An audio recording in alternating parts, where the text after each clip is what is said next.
The Trump administration will rescind protections that prevent logging on nearly a third of national forest lands, including the largest old-growth forest in the country, the Agriculture Secretary Brooke Rollins announced on Monday. The announcement will be followed by, I have a hard time, I can't stop connecting this to their idea of a strategic Bitcoin reserve.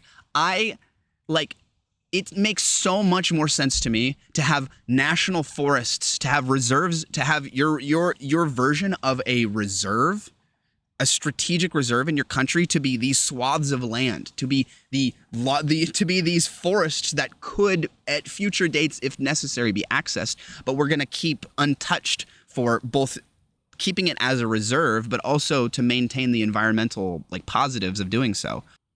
I just can't help but connect this. This just shows their mind is, the way that they're thinking about this is completely backwards. The announcement will be followed by a formal notice rescinding the roadless rule, a nickname for the 2001 Roadless Area Conservation Rule. In coming weeks, the Associated Press reports. The rule prohibits road building and logging on all national forest land without roads, accounting for about 59 million acres of U.S. national forest land.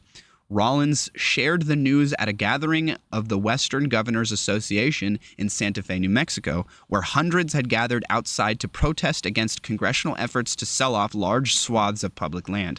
There, the Interior Secretary Doug Burgum spoke of a new era of abundance on public lands, describing Donald Trump's effort to extract more natural resources for domestic manufacturing.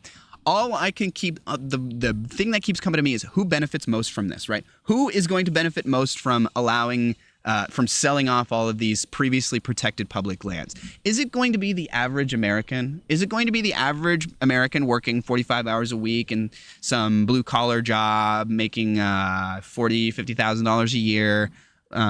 Maybe has a kid or two, maybe has a wife. Is that the kind of person that's going to be is going to see some positive impacts as a result of this bill? Absolutely not. Well, who are the people that are going to who are the people that are going to be positively impacted by this? Let's think here. Is it going to be the working class people, or is it going to be the millionaires and billionaires who have the ability, who have the resources to purchase large swaths of land in order to use them for, to build investment properties, build McMansions to try and sell, just to have the land because they want their own private hunting, million-acre hunting reserve? It's really hard to figure out who's going to benefit most here. I just can't help escape the feeling that this is just such a working class person policy. This is really going to help the average dude. President Trump is removing absurd obstacles to common sense management of our natural resources by rescinding the overly restrictive roadless rule, said Rollins. This move opens a new era of consistency and sustainability for our nation's forests. It is abundantly clear that properly managing our forests preserves them from devastating fires and allows future generations of Americans to enjoy and reap the benefits of this great land. Oh, okay. So Rollins is she's obfuscating the point and being super misleading here by saying that she's trying to basically only present the one maybe small possible positive impact of rescinding the roadless rule, and it's that creating more roads might make it a little bit easier to respond to forest fires in some areas. That is the point that she's trying to make, and she's trying to put that on a pedestal front and center as a way to distract from all of the other possible and very real negative consequences of implementing this kind of thing. Republican lawmakers from Western states celebrated the announcement while environmental groups expressed dismay. On social media, the Republican representative for Alaska, and Nick Biksh, said, Alaska's forests are one of our state's greatest natural assets, and the roadless rule has long stifled responsible forest management, blocked access to critical resources, and halted economic opportunity. It's totally conceivable that the roadless rule may be overly overly applied, and there may be instances where exemptions to the rule may make a lot of sense. And if that is the case, then a change to the roadless rule would make far more sense, not a complete rescinding of the roadless rule, which means that they're obviously, I mean, just think about this administration for 5 seconds. Obviously, they're going to use this for cynical purposes. They're going to use this to enrich their buddies. They're not doing this because like they legitimately see the wonky problems with the roadless rule and are trying to rectify those problems. That's absolutely not what they're doing. This is a cynical cash grab.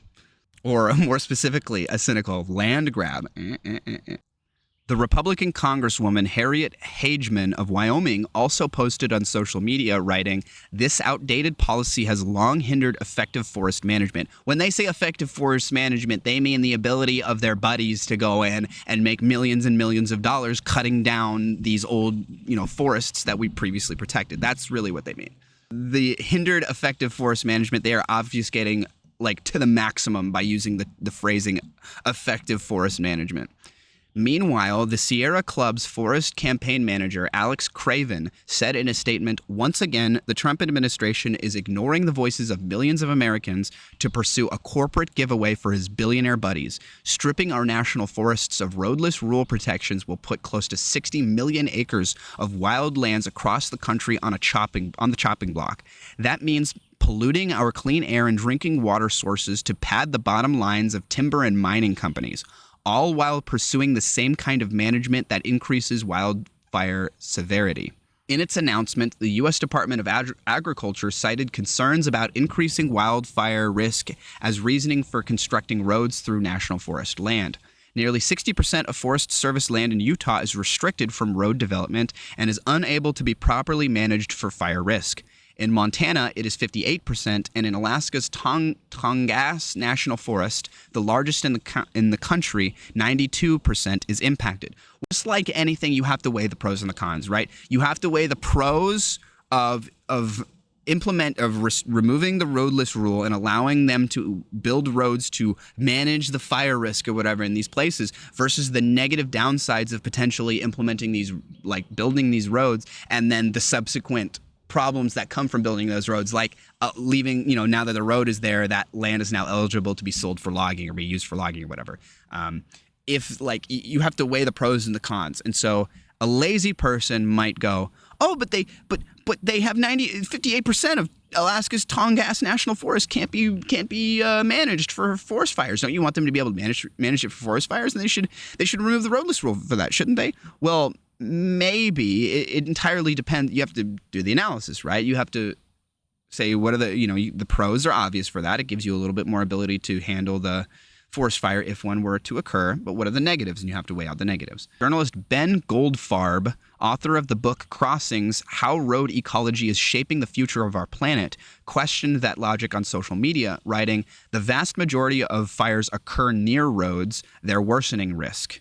I would be interested I don't know much about the science. My intuition, my gut would tell me that having more roads would give you more of an ability to deal with forest fires as they're occurring. But I also don't know that for certain, and I'm not an expert. And so I would love to see what the science does actually show about roads and their impact on the risk of forest fires.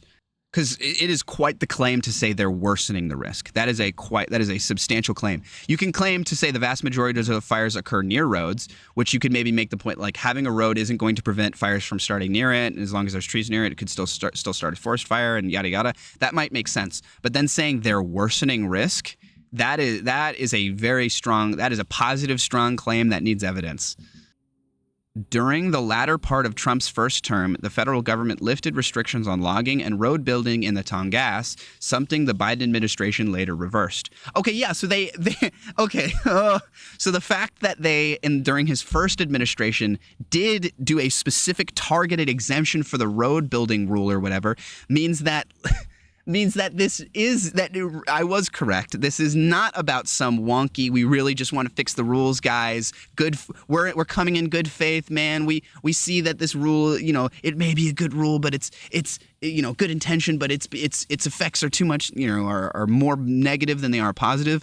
But the fact that they have already previously done targeted like exemptions for the roadless rule shows that this is not at all about the effect of having the roadless rule in place and its effect on our ability to deal with forest fires or whatever. It is not that at all. This is literally just about making as much public lands available to exploitation as possible for their billionaire buddies. And like it seems extremely obvious that that's what that is. The fact that they previously did targeted specific exemptions and now they're just going wanton, we're just going to remove it all, is it shows their hand. It shows their hand. Like this is full mask off. We don't have to guess. We know for a fact that this is a cynical cash grab, 100%. And this last sentence proves it, I think, almost undeniably.